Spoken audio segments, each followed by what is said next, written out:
Okay, so hello everyone, and in this video we are going to talk about GC key account. Basically, this is the account that you are actually going to need when you are applying for a Canadian student visa. And I'll tell you about the entire process, but first of all, let's start from the very beginning. So like when you start your account, when you go to Google and write GC key account, so you have to write this, all right? And you're gonna end up getting these links. So you have to click on the first one, that's canada.ca, sign into your IRCC secure account, and that's the account that you have to make. Once you click this, you're gonna see a page like this. Let me just show you here. And here you need to select register for an account.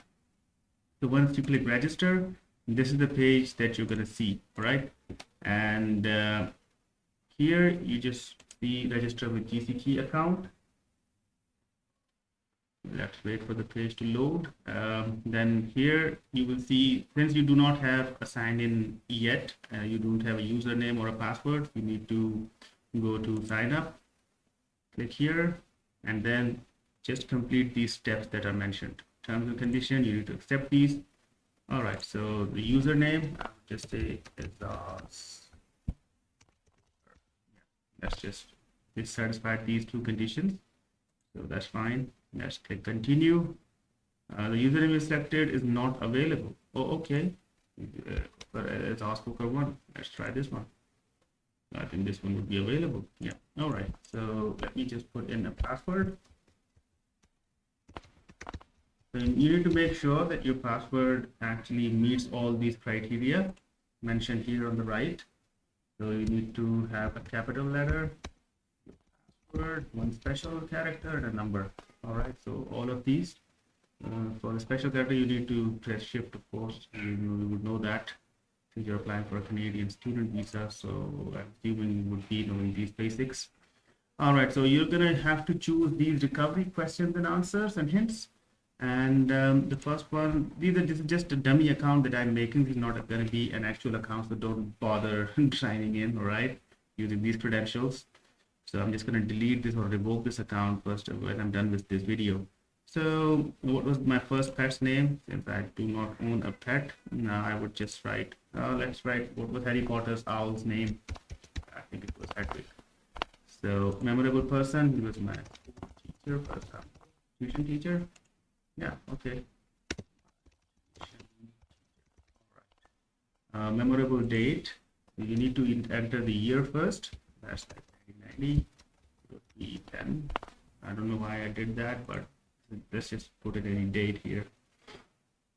All right, verification email will be sent to the address that you provide. Okay, so let me just put in an email address.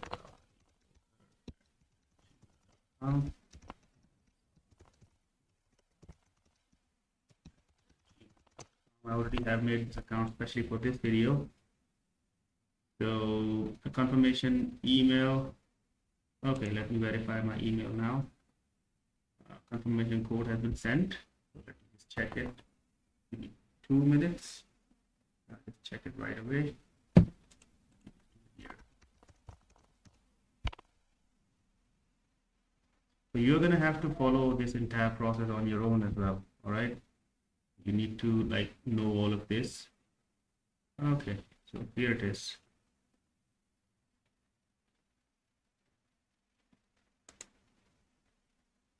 So this is the confirmation email. Copy it right here. Okay, continue. All right, so recovery email is complete. So the account is good to go. Let's close this one. And let me continue on this. You can revoke your account at any time by using this option, which I'm going to do in a while. All right, so we are good to go. Now we are ready to apply for our student visa. Yeah, that's as simple as that. Now you need to accept this, create an account. All right, so this information is like going to be really important. Okay, so this given name should actually match your credentials on the passport. Okay, Azaz Ali. Let me just put the last name as Poker here. Okay, email address is the same. Preferred language of notification should be English. If you know French, you can use that, but since I don't know, that's why I created this. Create your security questions. Now here you have the option of choosing any security question. So every time when you're going to log into your account, they're going to ask you this question. Okay, for this video, I'm just going to use the same questions. What was my first tax name? And I'm going to answer it at okay. And security question 2, memorable 8. So I'm going to use that same. I think that's the one I used previously as well. Okay, so security question 3. My first car. When did I buy my first car? When did I buy first car? That was back in 2005. Security. So every time you log in, it's going to ask you one of these questions and you need to verify. What was the color of my first car? Okay, so right. All right, so let me just continue here. We're done with the questions. Okay, so now as you can see, we've got 0 applications here. That's why I'm saying that no data is available in the table. Continue an application you haven't really submitted yet. That's what we're gonna do.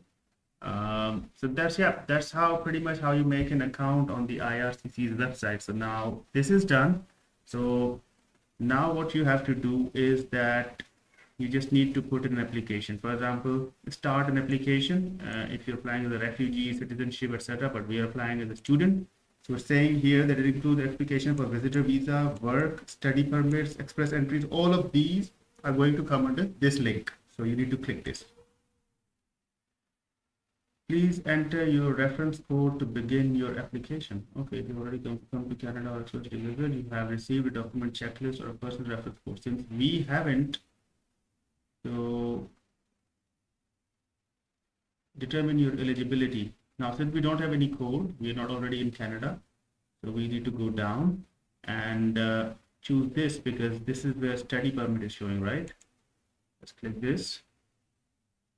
So this is going to lead you to a checklist which will determine whether you're eligible. What would you like to do in Canada for study? And how long are you planning to stay in Canada? That's going to be temporarily, more than 6 months, even though your intentions would be to remain there permanently. I know that, but for the application purposes, you're supposed to choose this. Select the code that matches the one on your passport. Okay, that's interesting. That's, for example, I'm from Pakistan, so if you're from India or Bangladesh, you can choose your code accordingly. What is your current country, territory of residence? That's Pakistan. Oh, it automatically selected this. Nice.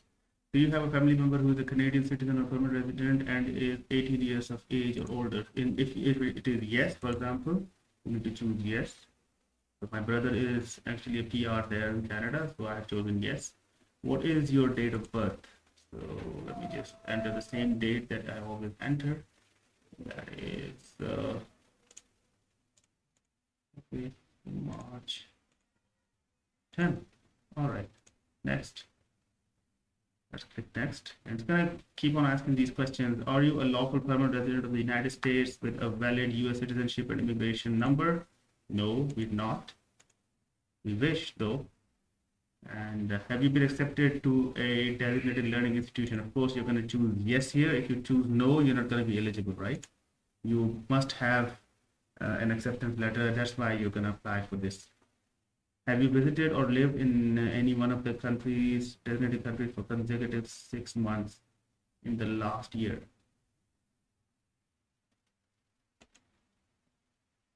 Have you lived or visited in any one of the designated countries? Which designated countries are they talking about? Okay, let me see the list of designated countries. Oh, no, I don't want to exit.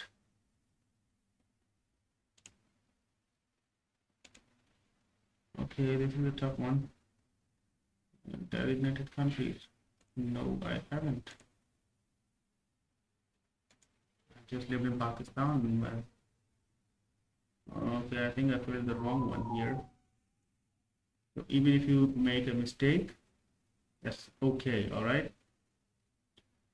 Have you had a medical exam performed by IRCC panel within the last 12 months? You're going to select no because if you don't have it, you're going to select no. Then you're going to select next. And after that, what is your marital status? I am married. Okay.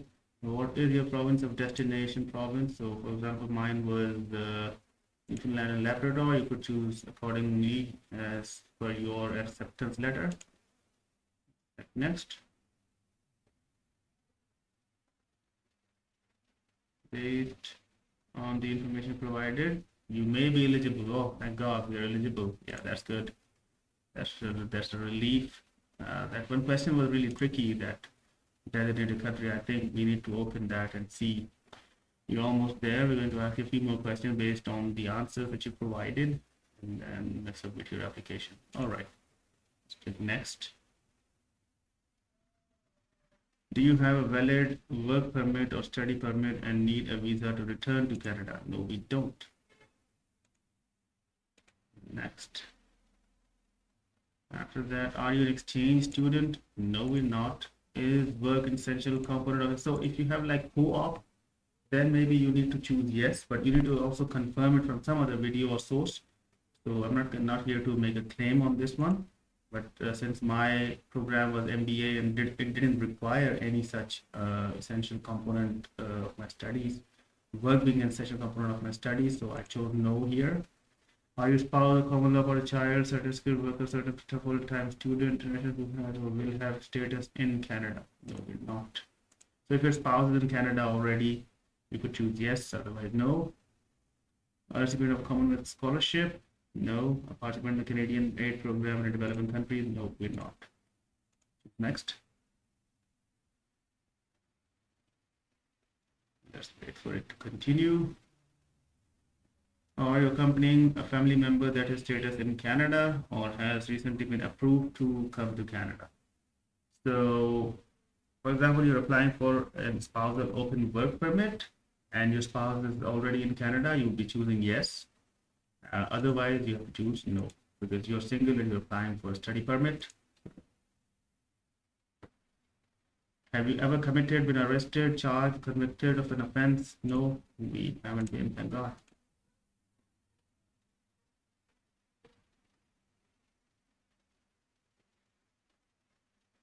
Do you want to submit an application for a family member? Now, if you choose yes, then you will have to provide a whole questionnaire for them as well, and the document checklist will be accordingly. So if you have a family member accompanying you, for example, you want your spouse to accompany you, your child to accompany you, any dependent, then you can choose yes, otherwise no.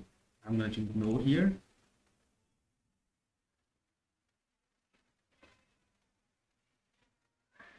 Are you giving someone else access to your application? So if you are using a registered IRCC licensed immigration consultant, then you could choose that or as a representative on your behalf. Otherwise, you have to choose no and click next. I would recommend that you apply yourself because it's not that difficult a process. In the past 10 years, have you given your fingerprints, biometrics? No. You're gonna get a biometric letter, biometric verification letter, BVL, that is called. You're gonna get that. There are fees associated with the application. Will you? Yes, of course, you'll be paying fees. Okay, are you able to make a digital copy of your documents with a scanner and a camera? Yes. Will you be paying your application fees online? To pay online, you need to use a credit card. So yeah, you're gonna do that. Click next.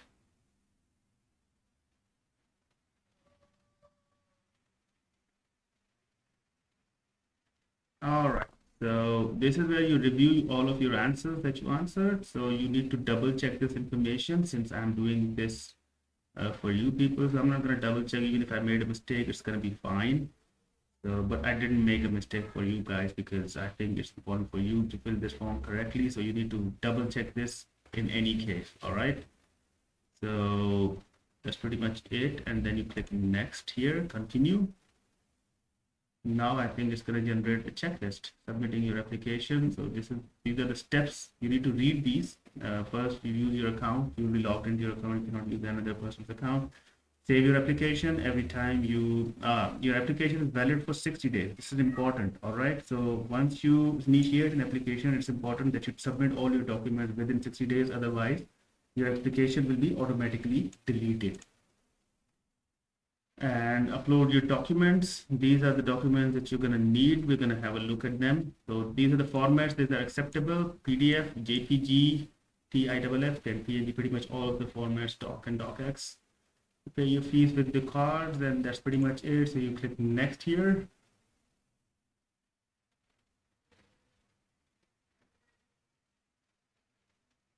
All right, so my internet is a bit slow. Let it just load. Wait for it. Okay, finally we're here. So basically this is what I actually wanted to show you people. So these are all the documents that you're gonna need, and this is the fees, the amount of fees that you need to pay. Now, since the dollar has already crossed 200 rupees in Pakistan, so this is gonna be more than, I think, 45,000 rupees. Or 50,000 rupees, around that time, around that money. These are important. So an issue that most of the people face is that when they try to open this link, the link doesn't open, and it really it annoys and bothers people a lot. In most of the cases, it really annoyed me. And I was first trying to use this application IMM 1294 form, and I tried to open it, and it kept on loading, and even if it loaded, it says please wait. So this is not opening, right? And I was really annoyed. Like this is I think ISSC should do something about it. I changed browsers. I changed like, for example, I loaded in Microsoft Edge. Here you can see I used this one. Sometimes it opened, but most of the time it wouldn't. The best way to do is that you need to download this form. I think that's how I did it. Yeah, so you need to download this form. For example, I'm downloading it in my downloads. I'm going to save it here and then try to open it and see if it opens. Oh, it doesn't open here. Again, it's opening in this. I don't know why. Wait. So these are the issues that you're going to face. These small issues can be really annoying, I'm telling you. So open with Adobe Reader.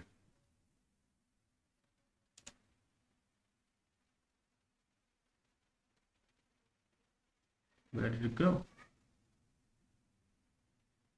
Okay, let's just wait for it to open.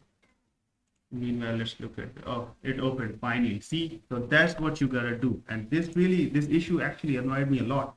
So the file was not opening, and it was really difficult for me to get it done, and I was really frustrated. So I had to actually watch like tons of videos to understand that how to go about this process.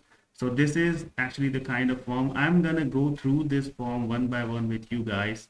All right, we're gonna go through all the documents together so that you are able to submit a complete application. But I think for this video, this information was sufficient.